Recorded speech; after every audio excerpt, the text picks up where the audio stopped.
ज्यांना ज्यांना उजवा हात आहे त्यांनी उजवा हात वरती करायचा आहे. ओके आहे ना? बघू कोण इकडे ज्युनियर कॉलेजला उजवा हातच नाही. Very good. आता तोच हात आपल्या पाठीवरती ठेवायचा आहे आणि स्वतःला शब्बासकी द्यायची. शब्बास. आज सकाळपासून खूप छान कार्यक्रम तुम्ही शांतपणाने ऐकत आहात, त्याच्यासाठी पुन्हा एकदा तुम्हाला शब्बासकी. पुढे लक्ष द्या आता सर्वांनी. बघा, तुम्ही जर गोंधळ केला, बडबड केली, कार्यक्रम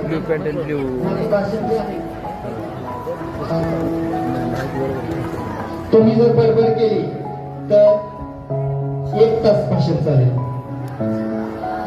किती वेळात ओळखायचं हे तुम्हीच ठरवायचं. तुम्ही जर शांतपणाने ऐकलं तर अगदी थोड्या वेळात संपवणार आहे.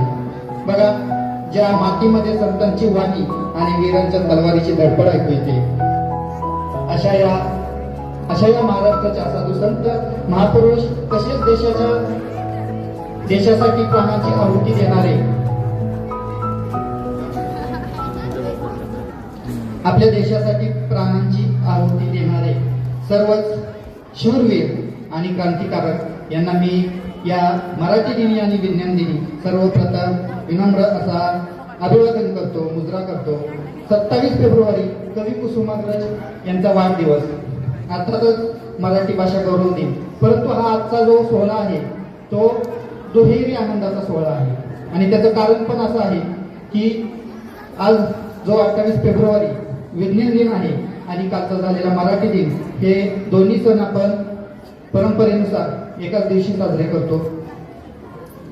आणि या कार्यक्रमाचे अध्यक्ष, दुहेरी अध्यक्ष, विज्ञानाचे विषय शिक्षक श्रीमती माळी मॅडम आणि मराठीचे विषय शिक्षक श्री राऊत सर हे अध्यक्ष. त्याचबरोबर विद्यालयाच्या उपप्राचार्य पाटील मॅडम आणि तुम्ही सर्व विद्यार्थी मित्र हो, शिक्षक शिक्षकेतर बंधू.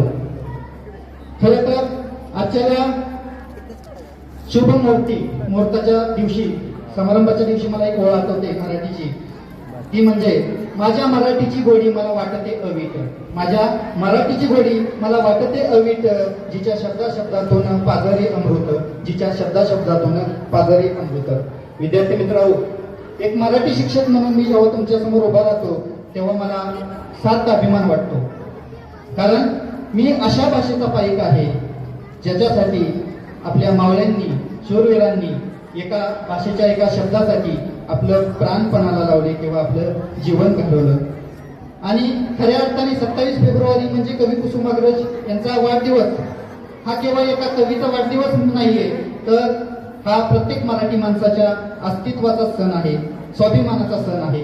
अनेकदा विचारलं जातं की मराठीचं भविष्य काय, परंतु मी त्यांना एक सांगू इच्छितो की जोपर्यंत सूर्याच्या पहिल्या किरणासोबत महाराष्ट्राच्या प्रत्येक घरामध्ये अभंगाची ओवी ऐकायला येते, अभंग ऐकायला येतो, जोपर्यंत लग्नाच्या पंक्तीमध्ये वाडा हा शब्द ऐकायला येतो, आणि जोपर्यंत एखादा माणूस अडचणीत सापडल्यानंतर किंवा ठेच लागल्यानंतर आई ग असा आवाज त्याच्या कानी येतो, तोपर्यंत माझ्या मराठीला मरण नाही.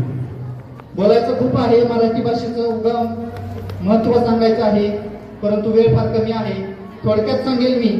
तारा भवाळकर म्हणतात, एखाद्याने जर प्रश्न विचारला की मराठी भाषेचा शोध कधी लागला, मराठी भाषा कधीपासून अंमलात आली किंवा सुरू झाली, परंतु तारा भवाळकर सांगतात की ज्या दिवशी आपल्या मुलाला झोप लागत नाही म्हणून एखादी आई, ज्या दिवशी त्या आईने एक ओवी म्हणून दाखवली, त्या दिवशी मराठीचा उगम झाला आणि त्या दिवसापासून मराठी भाषा अस्तित्वात आली. मी तुम्हाला सांगू इच्छितो विद्यार्थी मित्र, मराठी ही फक्त भाषा नाही किंवा फक्त संवाद नाही, तर ती एक आपल्या महाराष्ट्राचा समृद्ध अशी संस्कृती आहे. आणि आपल्या महाराष्ट्राच्या मातीत तर म्हणींचा खजिना आहे.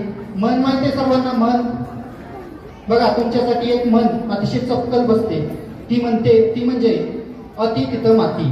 विज्ञानाच्या भाषेत सांगायचं झालं तर कोणत्याही गोष्टीचा अतिरेक झाला की त्याचं नुकसान झाल्याशिवाय राहत नाही. आजच्या पिढीला वाटतं इंग्रजी म्हणजे क्लास, वाटतं ना तुम्हाला? आजच्या पिढीला वाटतं इंग्रजी म्हणजे क्लास आणि मराठी म्हणजे मास. पण तुम्हाला सांगू इच्छितो विद्यार्थी मित्र, ज्या पूर्ण जगाला शांतीचा संदेश देणारी जी ज्ञानेश्वरी आहे ती आपल्या मराठीत आहे. त्याचबरोबर अन्यायाविरुद्ध पेटून उठणारा माझ्या शिवबाचा जो पोवाडा आहे तो सुद्धा मराठीत आहे. याचा अर्थ असा नाही की मी कोणत्याच भाषेला विरोध करतोय किंवा दुसरी कुठली भाषा शिकली नाही पाहिजे किंवा तुम्ही शिकू नका असं मी म्हणत नाही.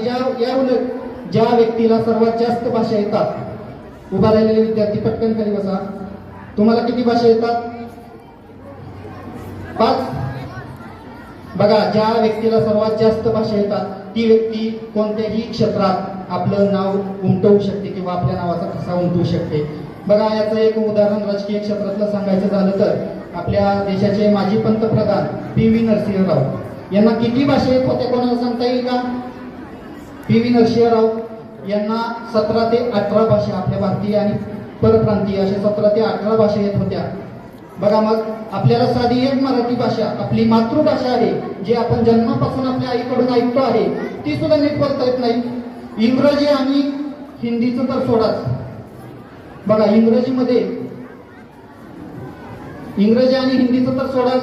इंग्रजीमध्ये आपण काय करतो? एखाद्याला जर विचारलं व्हॉट इज युअर सरनेम तर तो काय म्हणेल? शिक्षकांचं नाव सांगेल, सरांचं नाव सांगेल.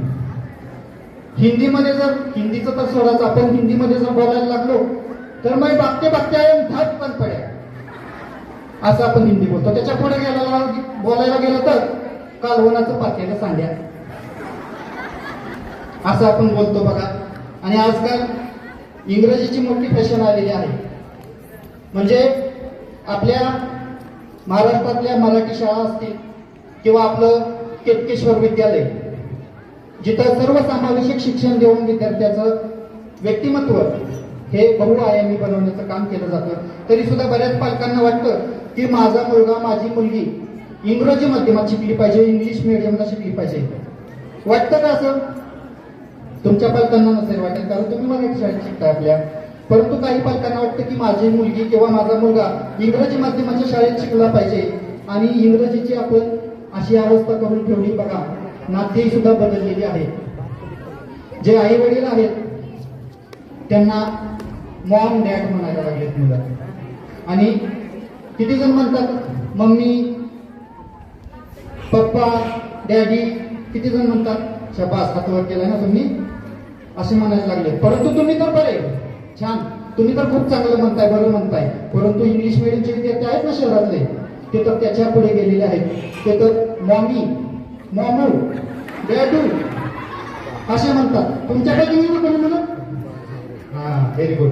बघा, बहीण भाऊ आहेत त्यांना तर वेगळे शब्द आलेत. सिस्को, ब्रो आहेत ना. नवरा बायकोचं तर सांगायलाच नको, तुम्ही ऐकलं असेल कधीतरी. तर अशा प्रकारचा बदल झालेला आहे. आणि अशी भाषा ऐकताना आपल्याला वाटतं की आपण माणसांविषयी बोलतोय की एखाद्या मोबाईलच्या ऍप विषयी बोलतोय. परंतु हे करत असताना आपण सहज इंग्रजी शब्द वापरतो, परंतु मराठी शब्द किती कुतूहल निर्माण करणारे आहेत. बघा, ऊन वाटते, उन्हाळा सुरू झाला आणि उन्हाळ्यात सर्वांना एक गोष्ट हमखास आवडते. काय बरं असेल? Very good, ice cream. किती जणांना आवडतं? हात वर करा. शाबास. ज्युनियरच्या मुलांना अजिबात आवडत नाही आईस्क्रीम. असो, हात खाली करा. तुम्ही दुकानात गेल्यावर काय म्हणणार?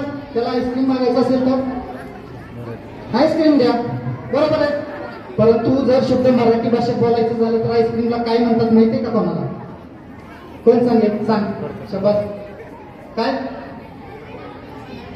कुल्फी नाही. तू सांग. गारेगार नाही. कोणालाच माहित नाही. ज्यांना माहित आहे त्यांनाच आईस्क्रीम मागायचा अधिकार आहे दुकानात.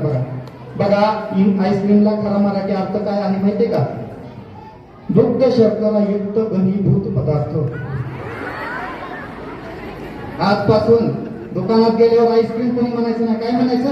मला एक दुग्ध शर्करा युक्त घनीभूत पदार्थ. पण असं झाल्यावर त्याने तुमच्या हातात दूध आणि साखर आणून वतून नाही होणार असं. बघा, दुसरा एक शब्द रेल्वे. किती जणांना माहिती? बसला? छान, लगेच हात खाली केला त्यांनी. बरं, असो. बघा, रेल्वेला मराठीत काय म्हणतात कोणाला सांगता येईल का? सांग. आगगाडी नाही. आगगाडी आहे, बरोबर आहे. परंतु त्याला जर योग्य शब्द जर म्हणायचा असेल तर त्याला म्हणतात लोहपथगामिनी. काय म्हणणार? लोहपथगामिनी. जर कुठे जायचं असेल तर म्हणायचं मला लोहपथगामिनी मध्ये बसून जायचं फिरायला, म्हणणार ना. अशा प्रकारे मराठी भाषा आपली आहे आणि एवढी त्याचे छान शब्द आहेत.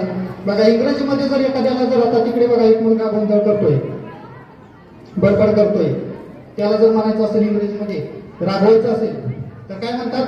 हे what are you doing, why are you talking, don't talk म्हणतो ना. पण हेच जर मराठीत म्हणायचं असेल तर अरे असं होत आहे लगेच.